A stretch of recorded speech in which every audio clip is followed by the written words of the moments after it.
कुलमुखत्यार आणि कुलमुखत्याराचा गैरवापर याची अनेक प्रकरणं मी आजपर्यंत बघितलेली आहेत, हाताळलेली आहेत. आणि या सगळ्यामध्ये थोडीशी जर काळजी घेतली, थोडंसं जर विचारपूर्वक वर्तन केलं असतं, तर ही सगळी प्रकरणं टाळता आली असती. हे पुन्हा-पुन्हा त्याचा प्रत्यय येत राहतो. कुलमुखत्यार म्हणजे नेमकं काय हो? तर जेव्हा एखादी व्यक्ती आपल्या वतीने काही कामं करण्याचे अधिकार दुसऱ्या व्यक्तीला देते, त्याच्याकरता जो दस्त बनवला जातो, त्याला म्हणतात कुलमुखत्यार पत्र.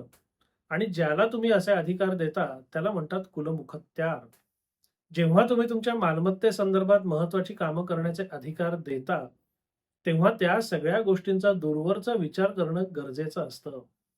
कारण ज्या गोष्टीचा फायदा घेतला जाऊ शकतो, त्याच गोष्टीचा गैरफायदा सुद्धा घेतला जाऊ शकतो.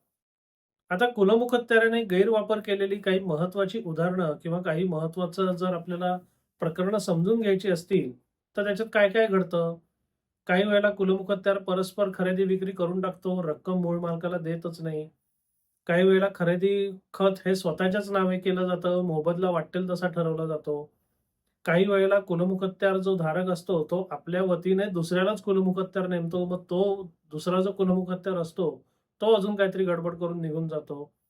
ह्या आणि अशा गोष्टी जर टाळायच्या ना, तर त्याची सुरुवात फार सुरुवातीपासनं पहिल्या टप्प्यापासून केली पाहिजे. म्हणून कुलमुखत्यार पत्र देऊच नाहीये, एवढा टोकाचा निर्णय घेण्याची गरज नाही.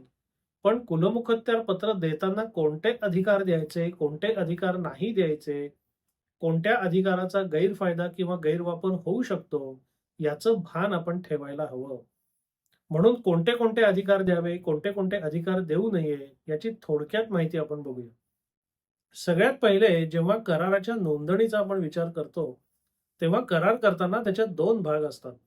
एक करारावर सही करणं आणि दुसरं त्या सही केलेल्या कराराची नोंदणी करणं. म्हणून आपण कुलमुखत्यार नेमताना त्याला फक्त नोंदणीचे जर अधिकार दिले, तर तो परस्पर आपल्या वतीने कागदपत्रांवर सह्या करू शकत नाही, करार करू शकत नाही. ज्या कागदपत्रांवर, ज्या करारांवर आपण सह्या करू, फक्त त्याची नोंदणी तो कुलमुखत्यार धारक करू शकतो. म्हणजे असे जर मर्यादित अधिकार दिले, ज्याला म्हणतात करारावर सही करणं म्हणजे एक्झिक्युशन आणि त्याचं रजिस्ट्रेशन म्हणजे ॲडमिशन. म्हणजे तुम्ही कुलमुखत्यार धारकाला फक्त जर ॲडमिशन पॉवर दिली, मी सही केलेला कागद फक्त नोंदवण्याचे अधिकार दिले, तर वाट्टेल त्या कागदांवर सही करण्याचा, वाट्टेल ते करार नोंदणी करण्याचा धोका हा आपोआप टळतो. म्हणजे काहीतरी त्यांनी करून ठेवलं आणि आता आपण निस्तरतोय, या गोष्टी उरत नाहीत. त्याचप्रमाणे या सगळ्या गोष्टी करताना जेव्हा तुम्ही मालमत्तेचे अधिकार देता, तेव्हा मालमत्तेसंदर्भात काय-काय गोष्टी करायचे त्याला अधिकार आहेत? व्यवहार ठरवायचा त्याला अधिकार आहे का? मोबदला ठरवण्याचा अधिकार आहे का? मोबदला स्वीकारण्याचा अधिकार आहे का? या सगळ्या गोष्टी तपशीलवार आपल्या कुलमुखत्यार पत्रामध्ये लिहिलेल्या पाहिजेत. म्हणजे त्याला व्यवहार ठरवता येणार नाही, त्याला मोबदला निश्चित करता येणार नाही, त्याला मोबदला स्वीकारता येणार नाही.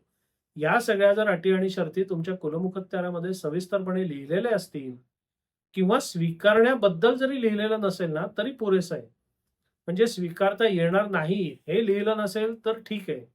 पण त्याला स्वीकारायची परवानगी दिली, मोबदला ठरवायची परवानगी दिली, हे जर त्याच्यात लिहिलेलं असेल ना, तर त्याचा गैरवापर होईल. या दोन्ही गोष्टी लिहिल्या नसतील तर काही धोका नाही. पण सर्वसाधारणतः असं होत नाही. कुलमुखत्यार धारकावर पूर्ण विश्वास असतो. त्यामुळे त्यानेच मोबदला ठरवावा, त्यानेच मोबदला स्वीकारावा, त्यानेच करार करावा. अशा प्रकारची कुलमुखत्यार पत्र केली जातात. आणि विश्वासापेक्षा सुद्धा कसं आहे ना, कुलमुखत्यार पत्र सुरुवातीपासून शेवटपर्यंत वाचलंय असं होतच कमी वेळा. जो एक अनेक वर्षापासून एक त्याचा मसुदा किंवा ज्याला आपण म्हणतो स्टँडर्ड ड्राफ्ट करत आलेला आहे, तोच सगळेजण वापरतात. पण सगळ्यांनी केलं तेच आपण केलं पाहिजे असं काही गरजेचं आणि बंधनकारक अजिबात नाहीये. आपण अधिकार देताना एवढे मर्यादित अधिकार द्यावे, की ज्याने आपलं काम होईल, पण त्याचा गैरवापर त्याला करता येणार नाही. त्याचप्रमाणे कुलमुखत्यार देताना त्या मालमत्तेचं हस्तांतरण कुलमुखत्याराच्या नावे करण्यास स्पष्टपणे मनाई त्याच्यात केलेली असली पाहिजे. म्हणजे तुमच्याकडनं ज्यांनी कुलमुखत्यार पत्र घेतलंय, त्यांनी स्वतःच्याच नावे जर ती मालमत्ता हस्तांतरित करून टाकली, तर तुम्ही काय करणार? म्हणजे करता येतं, पण हा सगळा उपद्व्याप जर टाळता येत असेल, तर ते जास्त शहाणपणाचं नाही का? कारण प्रश्न उद्भवून द्यायचा, मग तो प्रश्न सोडवायचा, हे काही शहाणपणाचं लक्षण नाही. प्रश्न उद्भवण्यापासूनच रोखणं हे खरं शहाणपणाचं किंवा हुशारपणाचं लक्षण आहे. आणि माझा कल हा प्रश्न सोडवण्याकडे कमी आणि प्रश्न टाळण्याकडे जास्त असतो.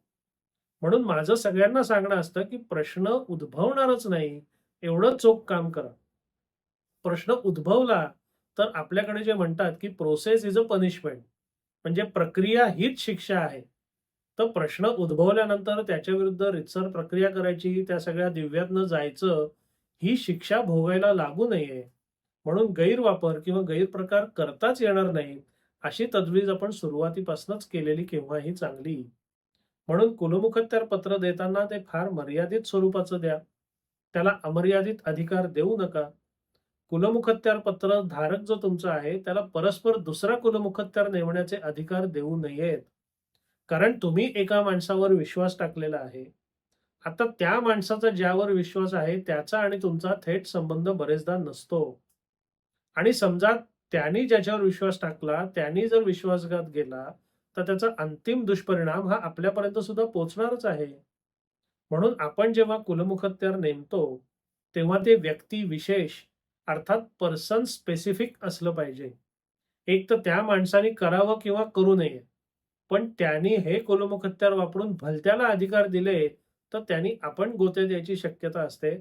त्यामुळे हे असले व्यापक अधिकार देणं कुलमुखत्यार पत्रामध्ये नेहमी धोकादायक असतं. आणि ते धोके पत्करण्याची काहीही गरज नाही. हे धोके आपण सरळ-सरळ टाळलेच पाहिजे. म्हणून कुलमुखत्यार पत्र देताना सगळ्या गोष्टींचा बारकाईने विचार करा. तुमचा कुलमुखत्यार पत्र देण्याचा मूळ उद्देश सफल व्हावा.